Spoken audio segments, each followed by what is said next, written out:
Bangga bersarung mangga. Idza da'atka nafsuka ila syahwatin. Di dalam diri kita ada namanya nafsu, hawa nafsu.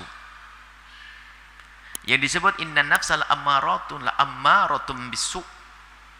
Hawa nafsu itu selalu mengajak kepada kejelekan. Itu di dalam diri kita. Bahkan digambarkan oleh para ahli tarbiyah itu akhbath min sab'ina syaitana, lebih serem daripada 70 syaitan. Hawa nafsu yang ada dalam dirimu, jika hawa nafsu di dalam dirimu mengajakmu ila syahwatin, untuk menuruti syahwat, ini tidak hanya haram, halal pun. Bukan sekedar syahwat haram, syahwat halal. Halal pun ternyata harus kita waspadai. Permasalahan bukan makanan yang halal, kebiasaan kita menuruti. Sebab kalau kita kebiasaan menuruti, kita akan terseksa. Sehingga apa? Menjadi orang yang tidak mudah puas dan tidak mudah bersyukur. Sehingga terus akan menuruti. Apa saja sudah. Kita perlu buat contoh lah, mungkin apa syahwat apa ini. Mungkin sederhana lah. Hobinya sebagian orang di hari ini, karena terlalu sering lihat di handphonenya tentang apa itu promo di ini, belanja-belanja yang ini. Ini lihat sering beli yang nggak jelas itu. Apa tidak syahwat itu? Lihat, di rumah sudah ada barang, dia beli lagi, akhirnya bingung pakainya, masih bisa dipakai, beli lagi. Atau paling tidak menganggap yang di rumah menjadi tidak berarti, hanya karena merindukan yang ada di promo tadi lewat. Di mana itu? Promo apa itu namanya? Yang belanja-belanja itu loh. Itulah, itu yang biasa itu. Biasaan, berhenti sobat ya. Itulah.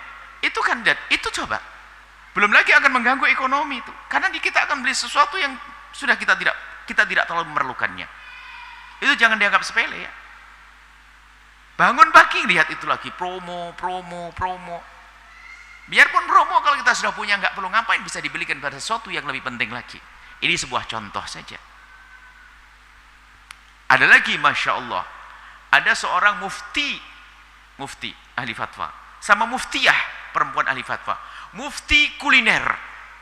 Kalau ditanya tahu semuanya dia, makanan ini wah rasanya begini, besinya fatwa, ini kurang ini, wah di sana ramainya sampai ngantri ini, wah nih memang di Moden panas tapi orang suka, ajib.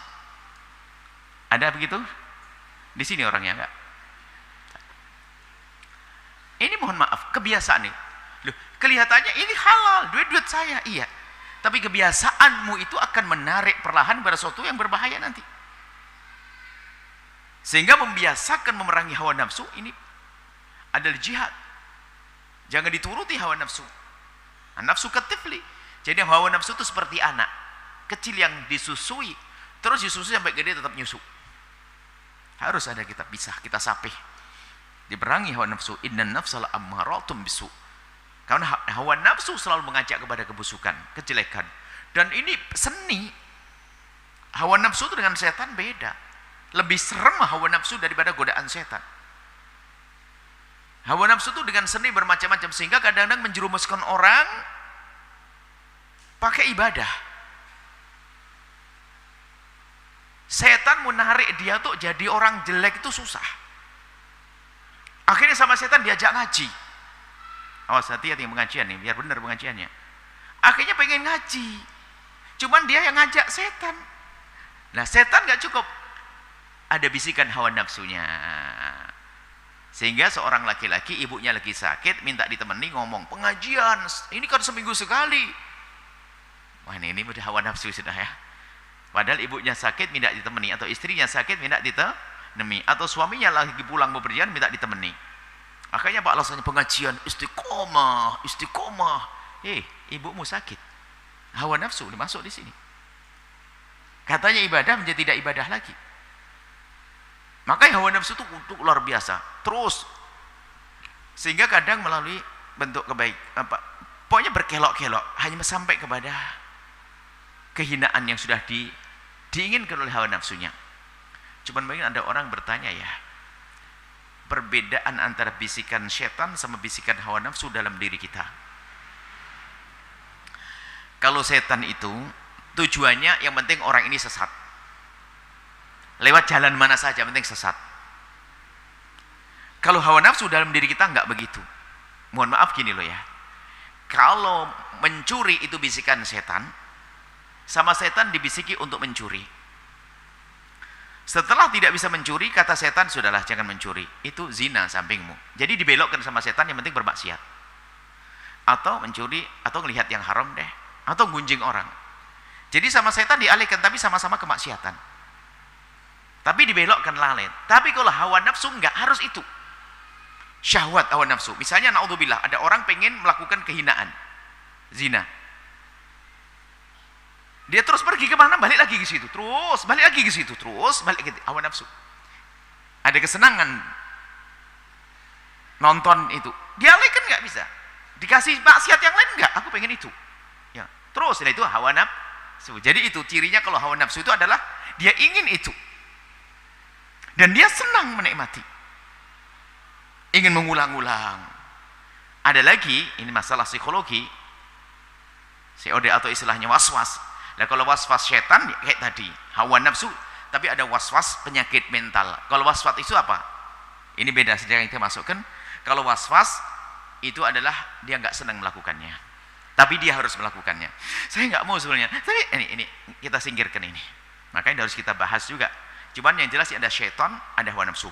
Kalau hawa nafsu harus ke situ lagi. Pokoknya harus ke situ. Maunya aku ingin lakukan kehinaan itu terus, ada hawa nafsu, disenangi oleh dirinya. Senang, aku menikmati, aku mau, aku harus dapat, aku terus dikasih yang lain, ingat lagi, balik lagi situ. Yang jelas dua-duanya adalah hantar hawa nafsu dengan syaitan menghantarkan kepada murka Allah Subhanahu wa taala. Nah ini, jika ada da'atka nafsuka, jika hawa nafsu dalam dirimu itu kok mengajakmu, fa iyyaka an taqula ujibuha, awas, awas, jangan kau katakan aku penuhi hawa nafsu. Sebab jangan dipenuhi. Kalau dipenuhi itu wah, kalau bahasa anak Badung, bahkan hawa nafsu seperti anak Badung dikasih bonceng minta gendong, kurang lebih seperti itu. Kalau dikasih minta tambahan lagi, itu hawa nafsu, nggak akan berhenti. Lihat orang mencicipi yang haram dari 500 rupiah menjadi besok 5.000 biasa. Hawa nafsu itu terus akan menarik. Maka awas-awas, jangan biasakan dirimu menyambut seruan hawa nafsu. Kayaknya kita harus berlatih deh, ada promo baru. Nah, semoga ini warung-warung nggak marah dengan kami. Ada promo makanan begini, Anda mulai terpesona. Wah, ini promo, Masya Allah. Bismillahirrahmanirrahim, batal, nggak usah sedekah Palestina. Gitu saja, biar masak aja di rumah, biasa ekonomis. Jangan dituruti semua keinginan Anda. Nanti bermacam-macam, gonta-ganti mobil. Lihat pada akhirnya nanti susah berbuat baik. Menuruti hawa nafsu punya hobi, mohon maaf, koleksi mobil misalnya.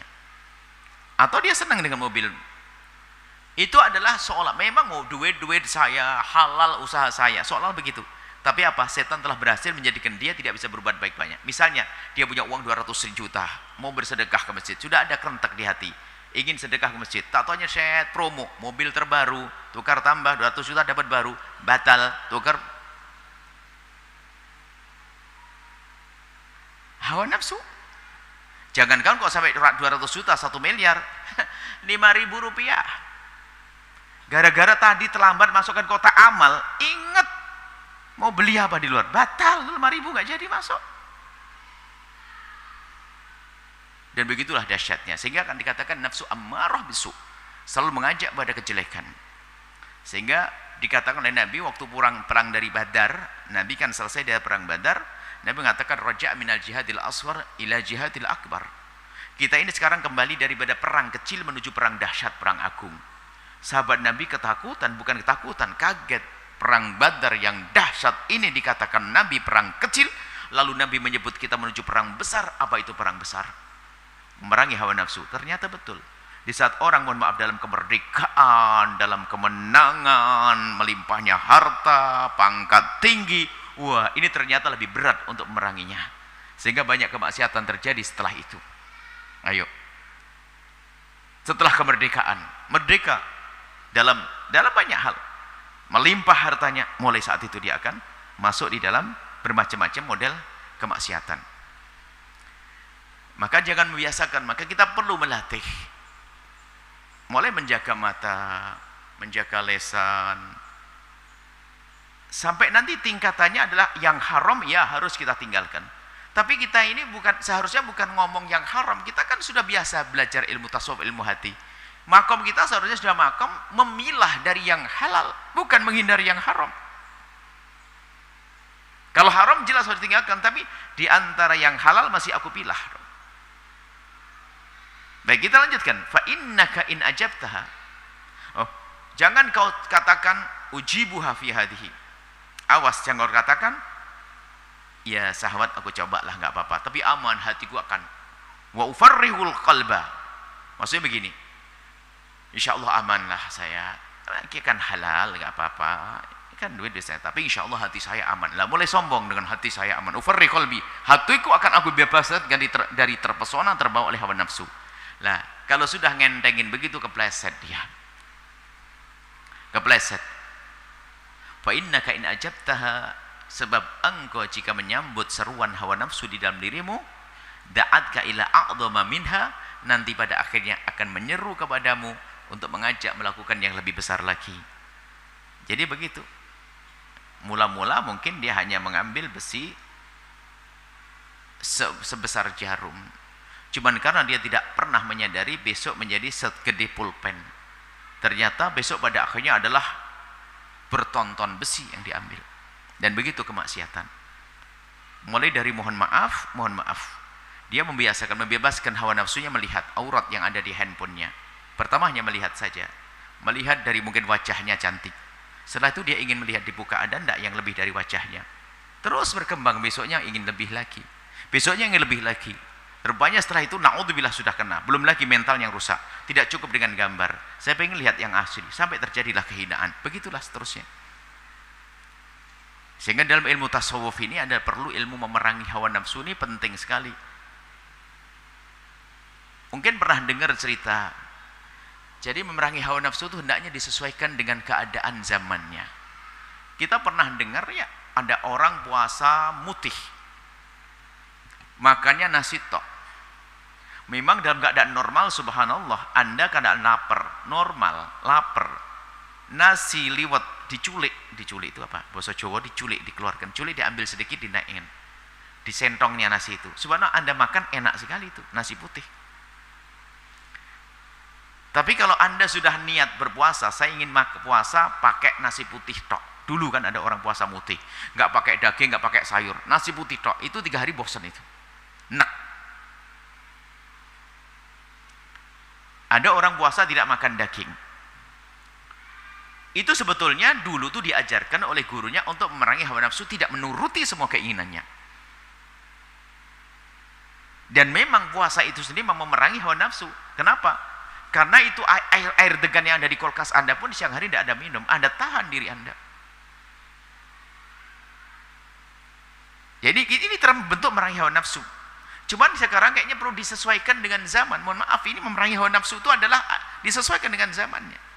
Apakah masih efektif kita puasa nggak makan daging? Dulu tuh nggak makan daging barangkali karena daging saat itu adalah keren, makanan yang diimpikan, enak, daging, susu, madu, kan begitu ya? Kalau dibicara susu, masya Allah, madu, masya Allah, daging. Sehingga untuk tidak makan daging ini adalah perjuangan. Sekarang daging sudah buahnya. Makan daging gampang. Kayaknya puasa hari ini perlu dirubah. Mungkin ya saya mengurangi nonton YouTube, itu hari ini sudah memerangi hawa nafsu. Saya mungkin menahan untuk tidak pegang handphone hari ini kecuali hajat dengan suamiku saja. Sekarang hari ini perempuan katanya soleh, jauh ngaji, handphone begini terus sampai modelnya handphone sampai nempel di sini di jilbabnya. Ayo kebayang mukanya orangnya? Siapa dia? Nyempet di sini. Handphonenya kayak fasih, masukkannya sudah ahli bener, mapan sudah. Mohon maaf kalau itu Anda, ya mohon maaf, tinggal tobat saja kan, ada masalah kan. Maksudnya apa? Ini loh. Itu hal-hal sepele tidak diperhatikan. Menuruti hawa nafsu. Jadi memerangi hawa nafsu hari ini kayaknya sudah. Kalau kemarin waktu sebelum adanya zaman, saya ingat 10 tahun yang lalu mungkin puasanya ibu-ibu hari ini adalah cukup makan yang enak, makan sate yang enak, makan bakso enak cukup, tidak nonton sinetron, itu memerangi hawa nafsunya. Ini kan perlu memerangi hawa nafsu, karena itu banyak kita terpengaruh hal-hal yang tidak baik. Sinetron sih hanya sekedar cerita, apalagi mohon maaf, mana mungkin dia disebut orang memerangi hawa nafsu, dia nonton gambar-gambar yang tidak benar. Dia sudah kalah dengan hawa nafsunya. Dia telah kalah dengan hawa nafsunya. Tinggal digiring oleh setan, karena hawa nafsunya sudah kena. Setan itu adalah punya koneksi yang kuat dengan hawa nafsu. Dia nggak bisa masuk dalam diri kita kecuali melalui hawa nafsu. Kurang lebih seperti itu kalau kita gambarkan secaranya. Itu kan masalah kayak apa sih? Jadi setan berkomunikasi dengan hawa nafsu dalam diri kita sendiri. Kemudian setelah itu oke, disambut. Jadilah lalu melakukan zina, melakukan kehinaan. Sebab setan itu nggak, kalau mengganggu nggak bisa langsung hanya membisikkan. Nggak ada setan itu datang pakai pedang langsung zinalah kau, minumlah kau, nggak ada. Setan hanya membisikkan. Dan bisikan setan disambut oleh hawa nafsu. Oh asik. Kemudian melakukan kehinaan, naudzubillah. Baik. Kemudian nanti coba kita semua masing-masing dari kita itu punya permasalahan. Yang sekiranya itu tidak baik, coba Anda mulai memerangi hari ini. Memerangi hari ini. Apa yang Anda saat ini Anda lakukan? Dan Anda menikmati, tapi itu bukan suatu yang baik. Bahkan yang halal pun Anda batasi. Yang halal sekalipun, jika itu kurang berarti. Apalagi yang haram, tontonan segala macam, obrolan yang nggak berguna, makanan, hobi kuliner segala macam. Mohon maaf. Mohon maaf, bukan berarti kita tidak boleh beli di warung. Beli dong warung saudara kita, boleh toh. Cuman akan menjadikan hobi keliling hanya untuk itu saja adalah menuruti hawa nafsu. Semua orang punya permasalahan masing-masing. Bisa saja hawa nafsunya seorang suami untuk memerangi hawa nafsunya adalah bagaimana Anda mulai hari ini sudah menahan untuk tidak marah-marah yang nggak jelas kepada istrimu. Hawa nafsunya begitu. Jadi masuk ke rumah, bismillahirrahmanirrahim, nawaitu memerangi hawa nafsuku. Aku kenapa sih kok aku marah? Bismillah, terus diperangi. Nggak, aku harus berkomunikasi aktif dengan istriku dengan baik. Atau seorang istri, kenapa kalau lagi telepon sama teman arisannya dan sebagainya bisa ketawa ketiwi, tapi giliran telepon sama suaminya kok nadanya tinggi? Ada apa ibu? Dan banyak ini yang insaf tuh ngaku, kita ngomong suatu ada ibu-ibu pada tamu, ibu-ibu sepertinya mereka orang yang cukup dalam rumah tangganya. Padahal kita hanya meraba-raba saja. Ada sebagian perempuan itu kalau lagi kumpul arisan dan sebagainya, masya Allah ketawa, telepon sama teman ketawa. Tapi kalau sudah ngomong dan telepon sama suaminya, nadanya tinggi. Langsung ada 3 orang, itu saya banget bu ya. Loh, ini ada model begitu, itu hawa nafsu. Kenapa Anda marah-marah nggak jelas sama suami? Jadi bicara hawa nafsu jangan urusan zina, mabuk, bukan itu saja, banyak hal. Menyakiti orang lain, menyakiti istri, menyakiti suami, hawa nafsu. Sehingga nanti karena hawa nafsunya biasa dituruti, tinggal jadi apa dia? Jadi pemimpin, diktator, jadi bawahan, curang. Orang fakir, sudah fakir ternyata dia tamaknya rakus, ngambil miliknya orang. Kaya, rakus juga, ngambil berbisnis nggak jelas. Jadi orang tua jahat sama anak, jadi anak durhaka sama orang tua. Apalagi itu semua karena hawa nafsunya tidak diperangi, tidak biasa melawan hawa nafsunya. Dan kadang orang mengerti loh ya itu nggak boleh, tapi hawa nafsu. Ada sebuah pelanggaran, dia sebenarnya ngerti itu sebuah pelanggaran. Bukti apa? Anaknya nggak boleh melakukan itu, tapi dia masih melakukan. Itu kan aneh ya. Jangan, anak saya jangan, kalau saya melakukan, tapi anaknya nggak boleh.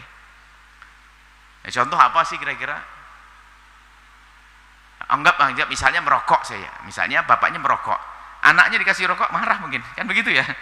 Kalau itu sebuah kebaikan ya biar saja ngerokok, kurang begitu. Istrinya biar ngerokok deh atau yang belum merokok lah ya. Nah, misal sebuah contoh saja.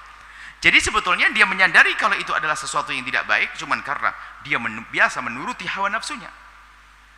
Sehingga dia terbawa. Kemudian pada akhirnya akan melakukan yang lebih gede, a'dham minha, lebih gede dari itu semuanya. Dan pembahasan memerangi hawa nafsu Imam Ghazali rahimahullah dalam kitab Minhajul Abidinnya luar biasa, panjang sekali.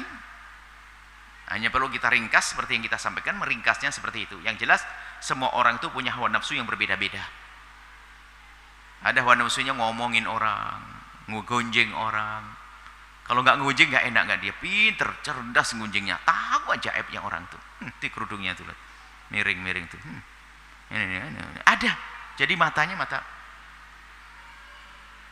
Sampai satu orang itu bisa menyifati kalau orang kurangnya apa. Cermat di dalam kekurangannya dia tahu. Naudzubillah. Baik. Mari kita berjuang memerangi hawa nafsu yang ada dalam diri kita. Biarpun hawa nafsu mengajak kepada yang halal, jangan serta-merta Anda turuti. Sehingga kalau ada seruan kepada kebaikan, harus Anda gunakan akal Anda. Kemudian Anda merenung apakah ini memang terbebas dari seruan hawa nafsu atau tidak. Pengajian Anda hari ini pakai hawa nafsu atau tidak. Kalau masih pakai hawa nafsu, perangi hawa nafsu supaya tidak sia-sia. Sebab kalau orang biasa nuruti hawa nafsu, tinggal objeknya yang berbeda-beda, permasalahannya berbeda-beda, tinggal jadi apa dia nanti akan berbeda-beda hasilnya. Yang jelas kalau orang biasa tidak memerangi hawa nafsu, ya terus akan bermaksiat. Misalnya mengambil milik orang, berarti nggak peduli. Atau ini tinggal ini jadi apa dia? Jadi berjabat, penting korupsi. Maka jangan katakan korupsi pejabat saja. Ngurusi masjid, kota amal, hilang duitnya. Loh, jadi kiai pondok, duitnya habis untuk jadi anting istri, baju gaun istri. Loh, ada begitu. Karena memang dia biasa tidak memerangi hawa nafsunya. Semoga Allah memudahkan kita untuk memerangi hawa nafsu. Sehingga kalau sudah orang hawa nafsunya tertundukkan, maka menjadi enak hidupnya. Sehingga nafsu ini ada disebut, kalau para ulama menyebut ada 3 macam nafsu ya. Nafsu kita tuh satu, tapi bisa menjadi berubah-ubah. Yang asalnya pada dasarnya nafsu itu adalah ammarah bisu. Nafsu ammarah bisu. Kayaknya sudah diterjemahkan dalam bahasa Indonesia itu, dari mana ya orang terjemahkan? Ya, amarah itu kan nafsu, amarah. Itu kan dari bahasa Arab, nafsu al-ammarah. Nafsu amarah kan. Jadi ini enggak tahu mulai kapan terjemahan itu masuk ke dalam bahasa Indonesia ini. Nafsu amarah itu dari Al-Qur'an. Inna nafsa la ammaratun, nafsu amarah. Marah itu bisa hawa nafsu. Nafsu itu pertama ammarah, pengajak kepada kejelekan. Itu semuanya hawa nafsu. Cuman seseorang yang menyadari ini, maka nanti harus dia menundukkan hawa nafsu. Lalu dia menjadi lawamah. Pokoknya mencurigai hawa nafsunya terus, dilom terus. Wah, ini hawa nafsu, ngajak sholat, hati-hati. Sholatku karena Allah atau karena sesuatu yang lainnya? Sesuatu karena setelah dia biasa memerangi hawa nafsunya tadi, termasuk mulai cara makan, cara belanja, cara ini, terus memerangi hawa nafsu, maka nafsunya ini tidak pernah tergiur dengan bermacam-macam, maka mulai menjadi mutmainnah, tenang.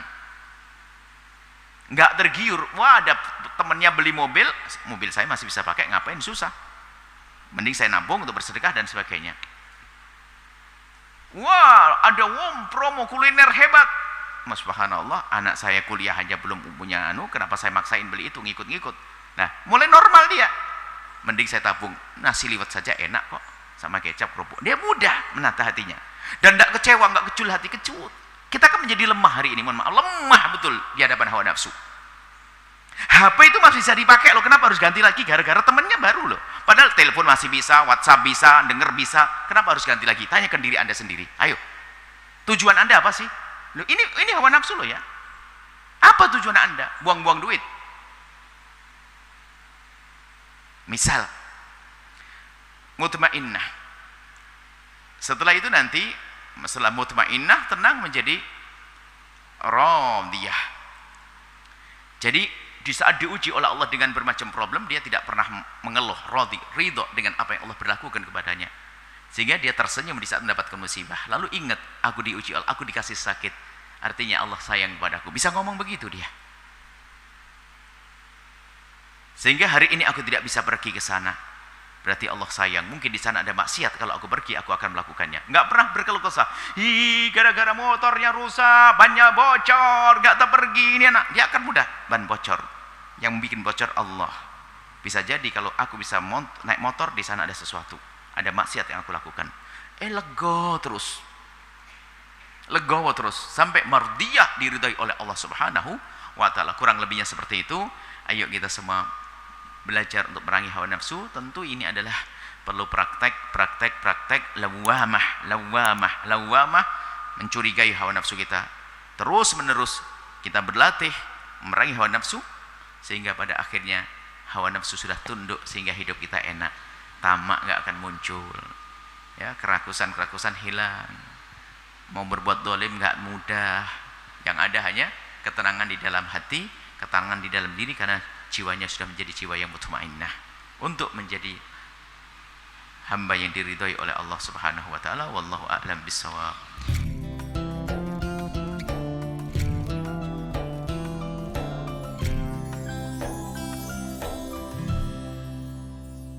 Sarung mangga, sarung kebanggaan kita. Bangga bersarung mangga. Sahabat Al-Bahjah TV, setelah menyaksikan video ini, jangan lupa bersolawat kepada baginda Nabi Muhammad. Shollu ala Nabi Muhammad.